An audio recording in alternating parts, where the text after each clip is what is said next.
Rama Hare Hare, Hare Krishna Krishna Krishna Hare Hare, Hare Rama Rama Rama Hare Hare, Hare Krishna Krishna Krishna Hare Hare, Hare Rama Rama. Okay, so the three modes of material nature. The three modes are mode of goodness, mode of passion, and mode of ignorance. So the chapter is divided in this way. We'll just go through what are these three modes, and there's a race for prominence. Like all of us, all living beings are conditioned by a particular mode. So which mode is overpowering us at what time? So there's always a race of prominence. Every mode wants to be prominent or overlap the other mode. So we'll learn about that. Then what are the actions in the modes? That is, in people in the mode of goodness, how do they behave? People in the mode of passion, how do they behave? People in the mode of ignorance, how they are. Correct? How their life is, how they live, how they talk, eat, general things in life. Then what is a pure life? The last part of the chapter. Okay, so now in the third shloka of chapter 14, Lord has clearly explained what is the relationship between the soul. What we spoke about this yesterday. This is just a continuation of that. Wait, before that, no, we'll just go through this thing. How do we progress from chapter 13 to 14? How is the flow maintained? See, in chapter 13, we learned how the living entity, Purusha, the Jiva, is entangled in the material nature, that is Prakriti, correct? Due to his desire for enjoyment. Now in chapter 14, Krishna will continue to explain what are the three modes of nature. Now we are entangled by the three modes of nature. We kept hearing that in the last class. Multiple times it came. So what they are, how they work, and how are they binding the soul? Because of them, why is the soul bound? Then how can they be destroyed?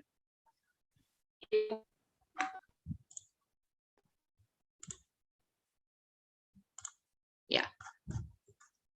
So Lord is explaining the relationship between the material nature, between the soul and the Lord. Correct? All three of them. Total, that is this. What is the jiva? Us, the soul. Prakriti is what is or whatever is all around us. Correct? Material nature. And this material nature, as we know, is an inferior energy of the Lord in 7th chapter. A total material substance called Brahman is a source of birth.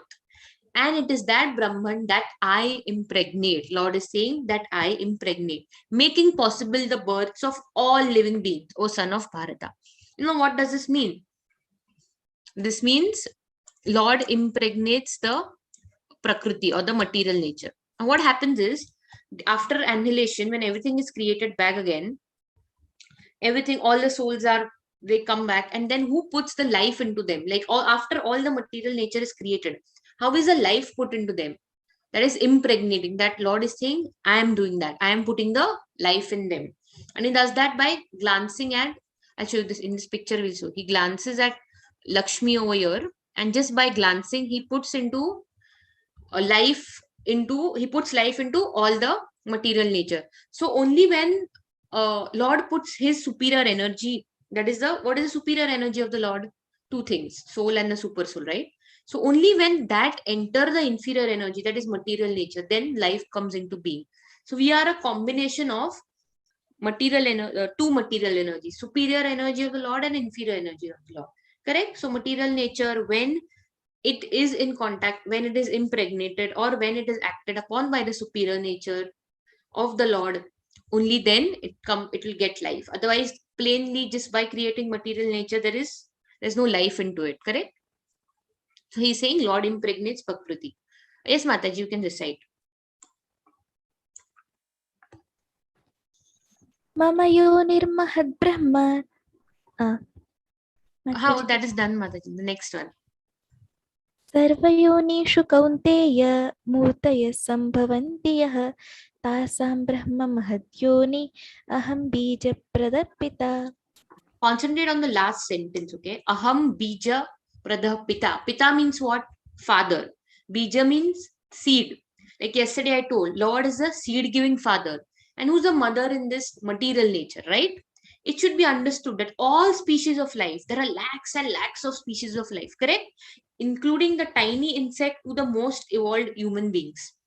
There are so many species. So all of them into all, who is giving life in them? How is birth made possible in them? In this material nature. That is, I am the seed giving father. So Krishna is the ultimate father of all of us. That is what he himself is saying. Aham bija pradha pita. Pita means father.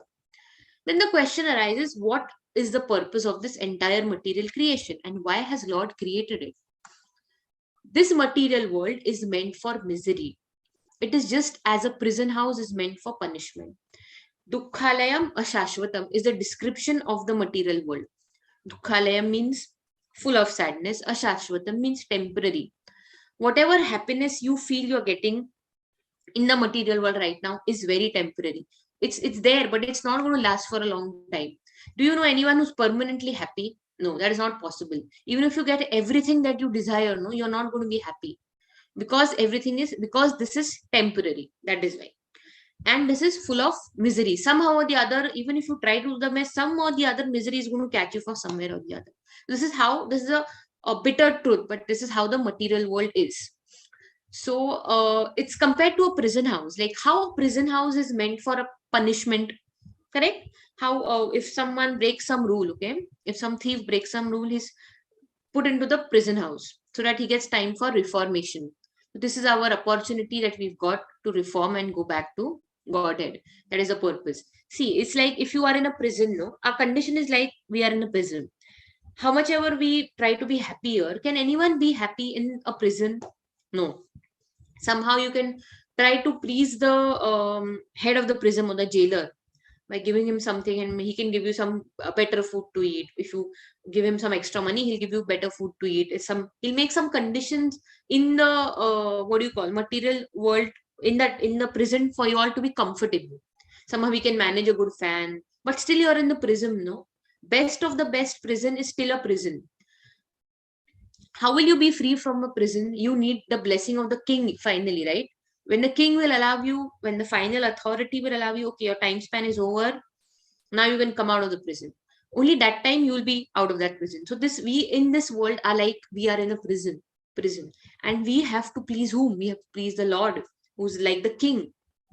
Pleasing someone else like the jailer is going to give you temporary happiness, which is not going to get you out of the jail anyways.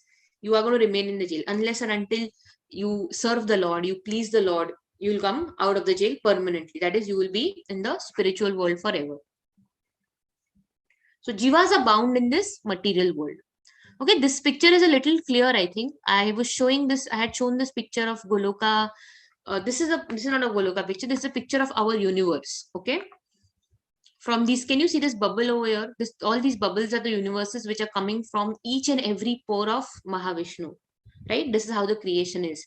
And this each and every pore is one single universe. Now we've magnified one of this pore, one of this bubble. Each bubble is like the universe which has come from every pore of the body of the Lord. So this bubble is magnified over here.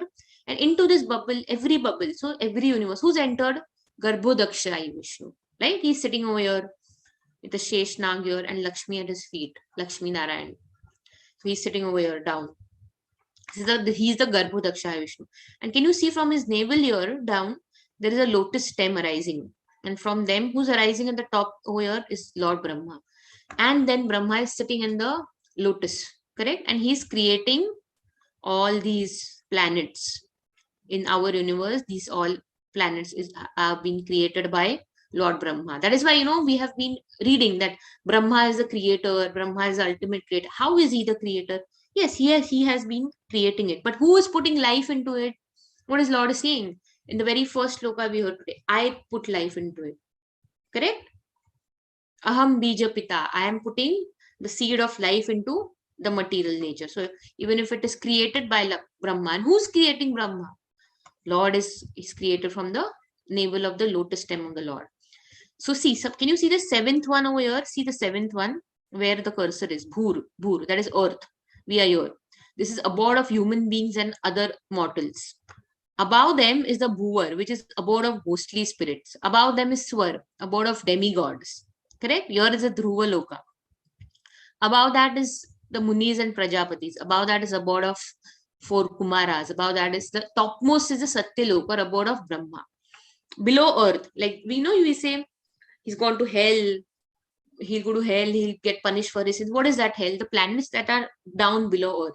So here the planets which are below earth, the abode of demons, abode of Nagas, Daityas. So Narlok, that is basically called. So these 14 planets are included. And over here, whenever you say I'm going to a heavenly planet, you will go to a planet somewhere above earth.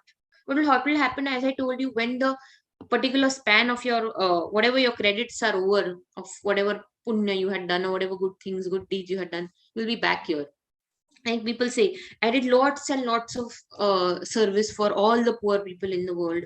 But I don't believe in God. So then Lord Krishna will say, okay, don't believe. If you don't believe in me, no issues. Don't come to me. I will keep you here.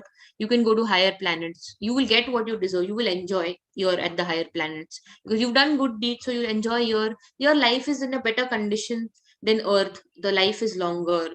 Diseases are less. We exactly don't know what kind of life is there. Maybe details are given in the Vedas. Details have been given that over there are less diseases, like how we are living over here in all kind of misery. So the amount of miseries over there are less, because you'll get a better life on the heavenly planets. But eventually what will happen, some point of time, all the good deeds you've done, all the karma you've done will be utilized over there, and you'll be back either to earth or down. And also, if over here, if you are not living a good life, you have a chance of going down, right? These planets. Or you can also stay on earth with a into a life of a lower species, correct? So from here it is usually very difficult from these lower planets to come up. But our aim should be not even in nothing over here, out of this into the spiritual world with personal connect with the Lord. Now, how are we bound in this material nature? How is the material nature binding us? Why is the word bound used everywhere? So, yes, Mataji. Sattvam rajastamiti गुणप्रकृतिसम्भवाः निबध्नन्ति महाबाहो देहे देहिनाम् अव्ययम्. So conditioned means, see, every time we say, we are conditioned souls, conditioned souls. What is that? We are tied up. Bandha jiva, bound. We are not free. Material nature consists of 3 modes: goodness, passion, and ignorance. Satvik, Sattvaguna, Rajaguna, and Tamoguna. When the eternal living entity, that is a soul, which ideally its position or the natural position is, it is eternal. But it comes in contact with nature, he becomes conditioned by these 3 modes. So these 3 modes start acting on him immediately. And how are these modes affecting our lives? What are they doing to us? So let's divide, okay? People in mode of goodness, how they are. Sattva Guna. 14.6 shloka, this is given. These people are always peaceful. They are happy. They are active, calm, creative thinking, helping others to find solutions. For examples, the Brahmanas, scientists, philosophers, all these people. But how are they bound then? If everything is so good about them, then why are they bound in the material nature? They are bound because they have a sense of advanced happiness that binds them and keeps them in repeat birth and deaths. They have a sense of superiority, hard to be humble, or something like I already know kind of attitude, because they are maybe intelligent, they are active, they are peaceful, they are not doing bad deeds, correct? Whatever deeds they're doing in their lives are good. So basically, the good people falling in the good category, who wake up early, eat sattvic food, sleep early, do their things, all these kind of people, correct? They're not much concerned with the wrong things happening. These are all people in mode of goodness, sattva guna. But even they are bound. Why are they bound? Because they have the realization, they have that understanding. Okay, I'm superior, and they have that advance. So this is what is binding them over here. Then the next kind of people are people in mode of passion. Now, how are they? What is the difference between people in mode of goodness and passion? The main uh, difference is people in mode of passion are always competitive, selfish, and their main aim is sense gratification. Correct? Their main aim is to gratify their senses in some way or the other, money minded, over ambitious, greedy. They'll go out of the way to do things. Correct? They're obviously very, very active. But what do they want from all this? They want praise. They want honor in the society. They want to be appreciated. They want to be known. They want to be famous. So everywhere there is a tinge of selfishness to this, which is absent in the people in the mode of goodness. Correct? What does material nature? Why does material nature bind them? How are they bound? They are bound by fruits of the work. What is their attitude? They want to fulfill unlimited desires. They have unlimited desire. Having any desire itself is going to create a problem. And having unlimited desires, like one thing is done, now another coming up, another coming up, another coming up, another coming. That is what is keeping them bound. So what happens? Okay, some desires are unfulfilled in this life. Okay, you get a next life. This is how you are bound. And they cannot take up bhakti or devotion with determination, because they are mostly, unless and until you stop your own sense gratification, you stop doing things for the gratification of your own senses, you will not be able to connect with the Lord. So they are not godly people. They are not God loving people. They are mostly living a selfish life for themselves. Now this is the last one, third one, or the people in mode of ignorance, the final lower level than that. Topmost is goodness, passion is a little lower than that. The most at the bottom is the mode of ignorance, tamaguna. How are these people? Lazy. They don't want to do anything. Mad, crazy, no understanding, lack of intelligence, lack of understanding, atheistic views, demoniac nature. They sleep for hours and hours and hours, 10, 12 hours, addicted to drinking, drugs, intoxication. They're fearful, depressed, dependent on others for their own happiness. So there's a difference between people in mode of, a lot of difference between ignorance and goodness, obviously, but difference between ignorance and passion also. At least these people in mode of passion are doing something. They're doing something out of some selfish motive, obviously. They want honor, praise, material enjoyment, whatever, but they are at least doing, they're active, they're working. But what are people in mode of darkness? This is also called mode of darkness or mode of ignorance. What are they doing? They don't want to do anything. The intelligence is bewildered completely. Correct? So they are the most far away from reaching the Lord. So why does material nature bind them? They are bound because they are too deluded. They do not have the understanding to recognize Lord's instructions. They are lazy to perform austerities. They are always sleeping and in a state of madness. How these people are, see, everyone is looking into the phone. They don't want to get up. They don't want to do anything in life. This is a third category of people. And even if you give them Bhagwad Gita, you give it to them, 10 times, you sit with them, you read and show, teach them, it will not go into the head because their intelligence is bewildered.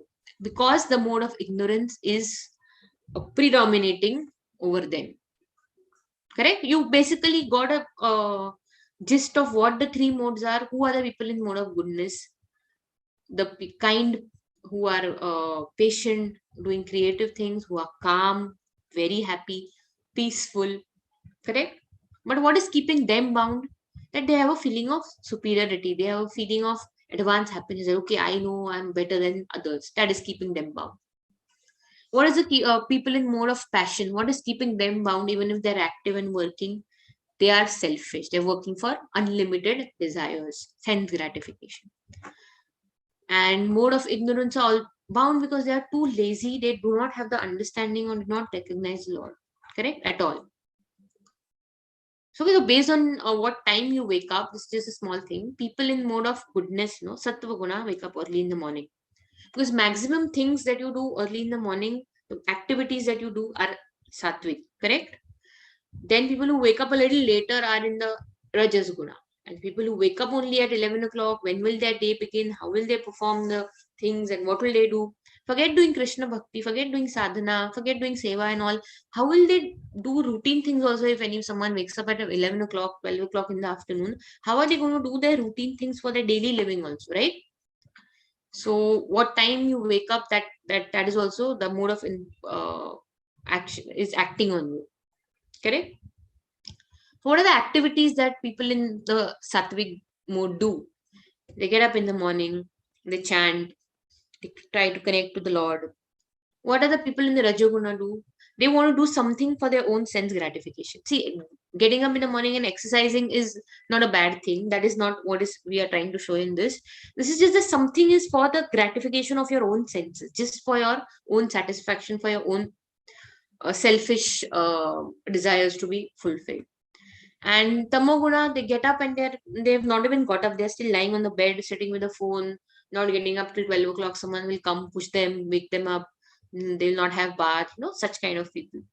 So this world is mixed with all different kinds of people. Correct? We're a mixture of all this. And at one time, not one mode, all modes are trying to act on us, overpower us. And it is us who can, we have that free will, that we can predominate with our activity, with practice, and with understanding which mode can act on us. It is in our hand. They will try to overpower you, but the small independence, the small free will that the soul has been given, that has to be aroused. And with the use of your intelligence, controlling your mind, controlling your senses, you have to elevate the mode. Whatever mode you're in, you have to go to the mode above it. That is what it is possible. You can do it by practice. If you feel you're in a tamoguna, you understood that now, right? Wake up, get up. Okay, I'm in the tamoguna, I will be a little better. Let me at least try to go to the rajaguna. Let me at least do something. If you're in the rajaguna, you should, with practice. Now how is this going to happen? By controlling your mind, controlling your intelligence, having the understanding, getting the correct knowledge, you try to go to the higher guna. What kind of books are read? This is just an example to just differentiate the three different kinds of people. They read books which, spiritual books, books which give you real knowledge. Rajaguna read books, something where there's going to be something about the self, which they're going to get some kind of self sense gratification from that, some selfish motive behind, not very 100% pure deeds. Tamoguna is something like unnecessary, like reading these books, whichever, ghostly books, books on ghosts and spirits, and some unnecessary books of some unnecessary love affairs, and all this, which is not going to make your brain or make your intelligence grow in any way. Rather, it will pull you down in some way. So this is just examples of how you can pick up such people. The sleeping time. We saw the waking time. No, now this is sleeping time. People in the Sattvic won't sleep early. So, in olden days, what used to happen is there used to be no light, correct? And when there was no light, usually people had a tendency, lights are gone, now what to do? Go to sleep, correct? And whenever in the morning, the next morning, when sun used to rise, that time the day used to begin. So that is how the life in the olden days was. It was so perfect that time that they didn't have to do any specific effort to do this. Now, if we have to sleep at 9 o'clock, we have to train our brain for such a long time. From 8 o'clock, we'll have to start practicing. Okay, sleep at 9, sleep at 9, sleep at 9. Once it gets into the habit, it's possible. But for you to have to get into it, it takes time. So people in Rajaguna sleep at 11, people in Tamoguna sleep at 2 o'clock, 3 o'clock, 4 o'clock, get up at 11 o'clock, 12 o'clock, partying whole night, drinking, not getting up in the morning on time. Correct?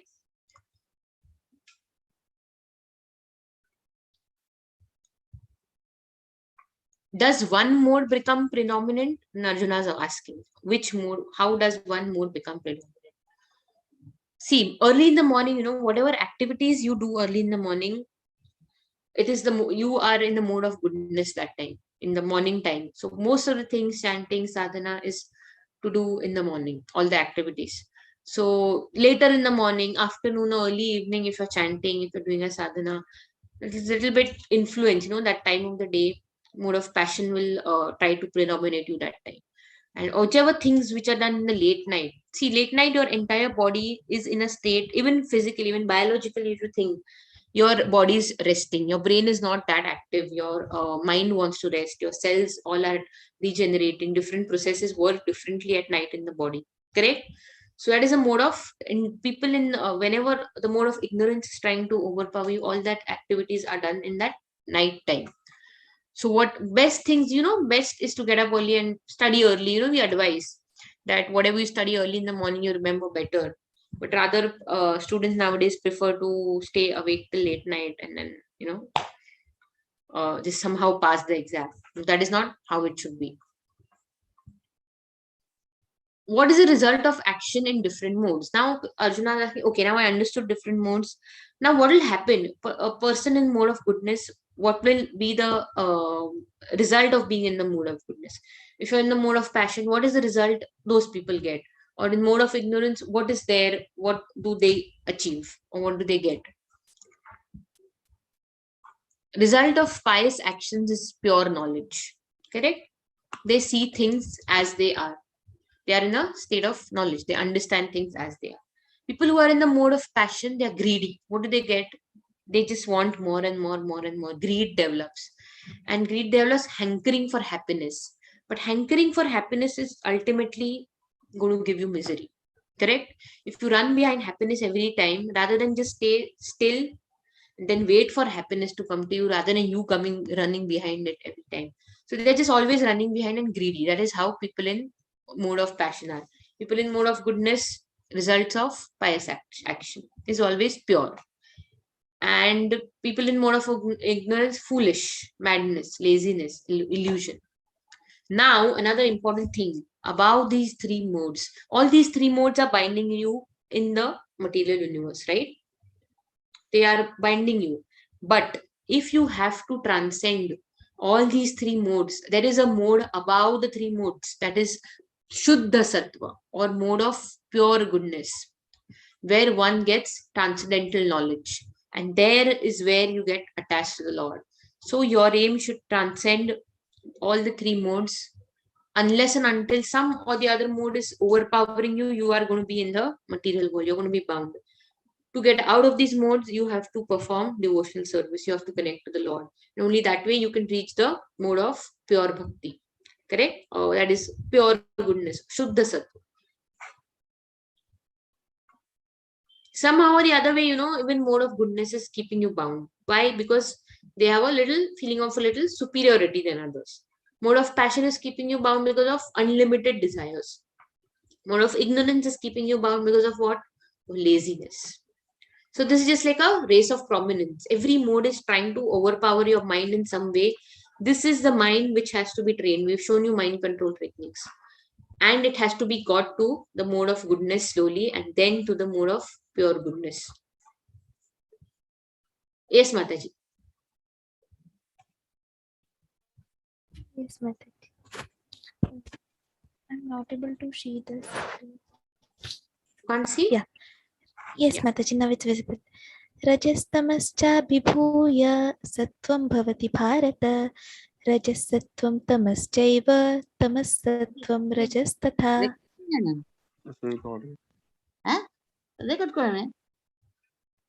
Sometimes the mode of goodness becomes prominent, defeating the modes of passion and ignorance. O son of Bharata. Sometimes the mode of passion defeats goodness and ignorance, and at other times, ignorance defeats goodness and passion. In this way, there is always a competition for supremacy. So every mode is always trying to overpower you and it's trying to defeat the other mode. Goodness is trying to overpower passion and ignorance. Ignorance is trying to overpower passion and goodness, like that. Modes are not constant in their influence. Like if one person is in a mode of goodness, he will not stay in a mode of goodness forever.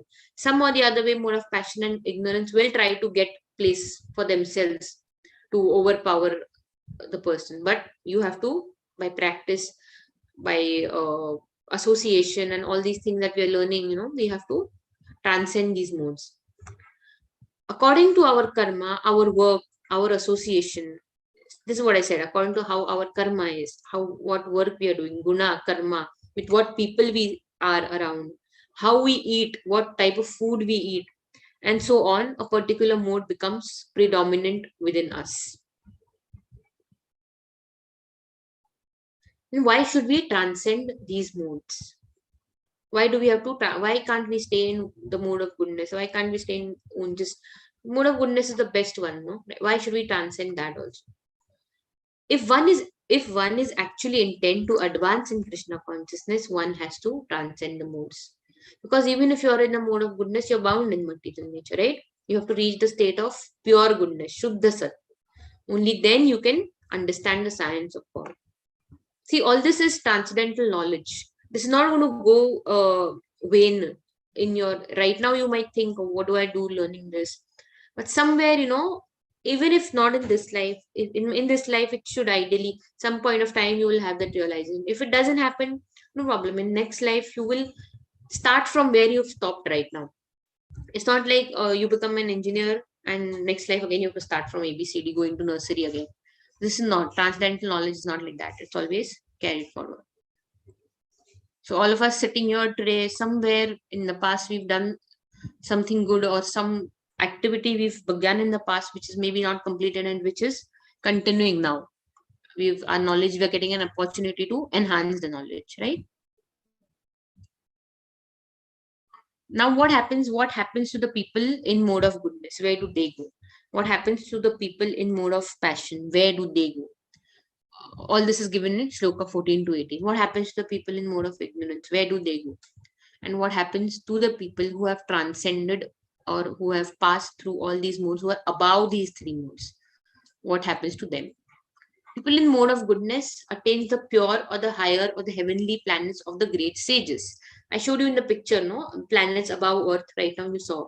So people in mode of goodness will get obviously a better state of life. They will go to the higher planets. People in mode of passion, what will they do? What will they get? They will remain on the earthly planets and transmigrate to human body. They will live on earth. And what will they do? People in mode of passion living on earth, they will get a better life or a richer life or whatever was their is their desire that might be fulfilled. But is that even that time is all the desires going to be fulfilled even if you become rich? No, your desires are going to increase after that. So people in mode of passion come back to earth. People in mode of goodness go to heavenly planets. People in mode of ignorance take birth in the animal kingdom or go down to hellish worlds or lower species. See, going down to a lower species, no, is always a disadvantage because they do not have the understanding or the consciousness of understanding God, connecting God. That opportunity or that level of understanding is not in them, which is there in the human life. You have to, once you enter into a life of a lower species, you have to pass through the evolutionary process, and then sometime it's very difficult to get human birth again. Correct? So then once you are down, once you're in a mode, people who are in a mode of ignorance, their future is dark, completely dark, very difficult to come up again. But people in the mode of goodness, what happens to them? They reach the eternal abode of the Supreme Lord. They are not bound, right? All these first three are bound. So Shuddha Sattva, you're not bound. That is why it's not included in three modes of material nature. This is pure goodness. Shuddha Sattva. Above these three, you reach the Lord of abode of the Supreme Lord. That is a pure devotee, where a pure devotee goes. Because whatever he does for the Lord, right? He is not passionate or greedy for any sense gratification, or he's not even proud like people in mode of goodness, or excessively happy for whatever knowledge he's having. And he's not obviously lazy and ignorant. How can we transcend these modes and become better to pure goodness? See, we immediately, if you tell a person in mode of ignorance to enter the mode of Shuddha Sattva, it's going to be difficult, correct? So it has to happen slowly. You have to understand first in yourself which mode you belong to, what you do, or what mode is overpowering you at what time. You have to make a note of that. You have to understand that, and then try to elevate yourself slowly, slowly, slowly. And what is going to help you in all this? Whatever knowledge you've in helping, what is going to help you in achieving this is all the knowledge that you've gained across these 10-15 days, whatever you've understood, whatever you're going to read in Bhagavad Gita afterwards also. After you go home, you read, all that is going to help you. That is going to give you the direction to elevate elevate to more of your goodness and become better people. When one properly sees that in all activities, no other performer is at work than these three modes of nature, and he knows the Supreme Lord, who is transcendental to these modes. Lord is not acted upon by any mode. In fact, he's a controller, right? He's created. They are not controlling, modes of nature cannot control the Lord. He's at the level of Shuddha Sattva. Only such people will attain my spiritual nature. How can we transcend? Like learning from pure souls, like how Srila Prabhupada has given us Bhagavad Gita. He's translated it to us.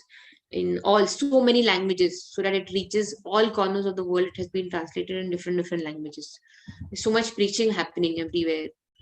You just listen, read, listen with from someone who knows something a little more than you. It always helps, right? And the real spiritual master, the original spiritual master, is the Lord Krishna, correct? Who gave all the knowledge to Arjun. He's the first spiritual master, original one. And from him, slowly it has come to us, correct? So when we Bhagavad Gita, we are reading it something which is directly come from the mouth of the Lord. So all this, gaining all this knowledge, understanding all this, you will slowly start living it, and you get it into your practice, and then you will elevate in the modes. What is the result of transcending the modes?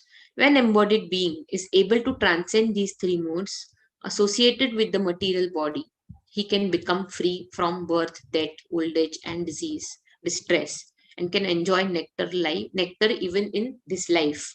So even when you are living in this material world, you can transcend these modes of nature and reach a state of Shuddha Sattva. Why? What will happen? You will all these, this will not affect you. They're not going to go. As long as you're in the material body, you're going to be born, you're going to die, but it is not going to affect you. It is not going to cause you distress that time. So like when you understand that this material body is going to go away someday, this is not what I am, you're not going to feel bad when you become old, because everyone has to become old one or the other day. Person who's young today is going to become old 10 years later. You cannot avoid that. You cannot stop that. You cannot, person after he's become old one or the other day, he has to die. Correct? So when you have that understanding, no, you get a sense of peace. Like, okay, now this is what it is. So you understand. When you get that knowledge, you feel you enjoy nectar even in this life. That is by devotional service, by getting connected to the Lord. One can enjoy happiness even in this body till one goes to the spiritual sky. After that, everything, after you reach the eternal abode of the Lord, there's no coming back to the material world. You obviously know that. Correct? So till then, even when you're in this body, how you should live, that is important, no? Even when you are here right now, when this material body is given to you, which mode should overpower you? At least try to reach the mode of goodness from whatever mode you are. Try to understand, elevate yourself. Reaching Shuddha Sattva is the next step. At least reach the mode of goodness by following the 4 regulative principles of Bhakti Yoga. What are the 4 regulative principles? No meat eating, no gambling, no intoxication, no illicit sex. All these things, stopping all these things is doing what to you? Is giving you sense control. No gambling. The need, what is, see, when you're not gambling, your greed is suppressed, right? No meat eating gives you a sense of mercy for other living beings. No intoxication is for whatever sense pleasures you get by intoxicating, controlling over them. Similarly with illicit sex, correct? So when you try to control your life by all these things, so at least start doing this. This is the first step that you should practice. You should learn from these from the class of 18 days. When you practice doing these 4 things, you will automatically understand that the mode of goodness will start overpowering you. You are allowing it to overpower you because your senses are automatically getting controlled. Your mind has started controlling your senses because your intelligence is moving in the right direction. Intelligence controlling the mind, mind controlling the senses. If you're doing all these things, no, meat eating, gambling, intoxication, illicit sex, everything in this world, all miseries are arising from these 4 things. You come down to any kind of misery in this world, what is the origin of this? You just think about anything, you will come to one of these things. Sit carefully and just open a newspaper, read some news, try to go to the root of it. It has arise from one of these 4 things. Correct? Greed, desire for sense gratification, no mercy towards other living beings. It is arise from all this. So try to cut this off at the root level right now. This should be like a take-home message for us. How do we do that? Sattvic association. What is Sattvic association? Be in company of good people. Be in company of devotees. Discuss spiritual literature. Read some shlokas right now. In the next class, tell someone else to read some different shlokas. Discuss. discuss, like half of chapter 1 I will read, half of chapter 2 you will read, sit together, discuss on it, talk about it, clear your doubts, read the purports, try to understand. There are many books, discuss them. Correct? Sattvic diet. What is sattvic diet? What is Lord accepting? Whatever you eat as prasadam is a sattvic diet. What is he accepting? Patram pushpam phalam toyam. That is a vegetarian diet, right? What is he saying? With love you offer, love and devotion you offer to me, leaf, a flower, fruit, and water. Any of this I will accept.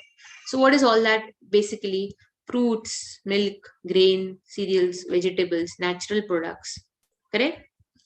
All the sins attached to the food that you eat will washed away once you offered them to Lord and you eaten them. So have sattvic food. When you have sattvic food, your mind will become sattvic, your intelligence will get purified. Then have a sattvic routine. What is a sattvic routine? Sattvic is the first mode of goodness, Sattva guna. Sattvic routine: sleeping early, waking up early, remaining clean, taking bath on time twice a day. Correct? It is so important, no? Even hygienically talking, what was advised to us right now in this corona season? Remain clean, wear a mask, wash your hands all the time. Correct? This was told to us by our ancestors even before. But something like a COVID had to come for us to realize this. Okay, wash your hands before eating, wash your hands after touching other things. So this is a sattvic routine. Sattvic dress, wear simple clothes that does not provoke the passion of someone else. Sattvic environment, take time for self-realization, thinking about the Lord, thinking about the purpose in life. What are you living for?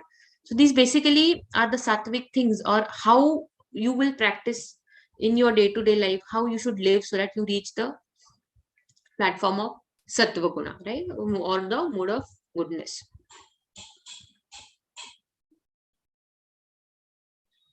And every yuga has a yuga dharma which has been prescribed. And the yuga dharma in Kali Yuga is easiest, chanting of the holy name, which is going to wash away all your sins. Nothing in this world, no karma in this world is going to wash away the sins of the past other than taking the name of the Lord.